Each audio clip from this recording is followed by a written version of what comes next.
In Psalm 91, we have a celebration of the ultimate protection that is given to all who make God their dwelling place. He who dwells in the shelter of the Most High will abide in the shadow of the Almighty. I will say to the Lord, my refuge and my fortress, my God, in whom I trust. There's nothing automatic about the protection that we enjoy. It's for those who place themselves habitually, abide in, remain in, making God the centre, the focus, the foundation, the one that they look to as their ultimate hope. It's that kind of intimacy that affords us this protection. You will not fear the terror of the night, nor the arrow that flies by day, nor the pestilence that stalks in darkness, nor the destruction that wastes at noonday. Day and night, darkness and light, no situation or circumstances can harm the children of God. 1,000 may fall at your side, 10,000 at your right hand, but it will not come near you. You will only look with your eyes and see the recompense of the wicked.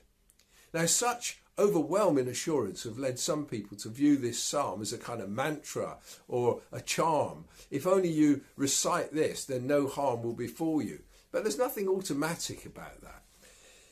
In verse 9, because you have made the Lord your dwelling place, the Most High, who is my refuge, no evil shall be allowed to befall you, no plague shall come near your tent. Now in verse 11, we have a verse that is quoted by the devil to the temptation to Jesus in his temptation, when Jesus is tempted to throw himself down from the top of the temple. And this is the verse: for he will command his angels concerning you to guard you in all your ways. Now, angels did come to Jesus. They actually did come to him in his temptation. They come to him in the Garden of Gethsemane and they strengthen him. But as he approaches the cross, he knows that angels are of no use, because he's come to do the Father's will and to lay down his life.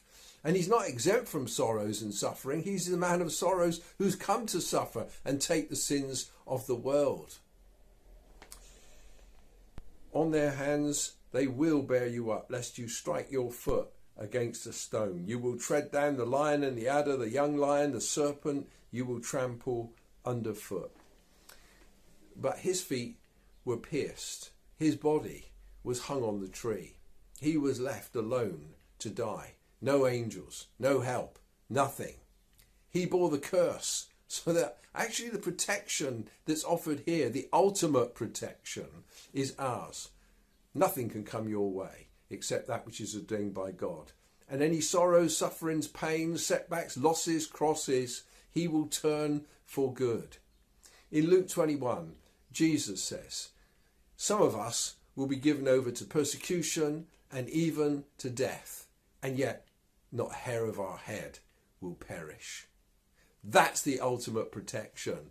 Whatever we suffer in this life, he will keep us. And therefore at the end, because he holds fast to me in love, I will deliver him. I will protect him because he knows my name. When he calls to me, I will answer him.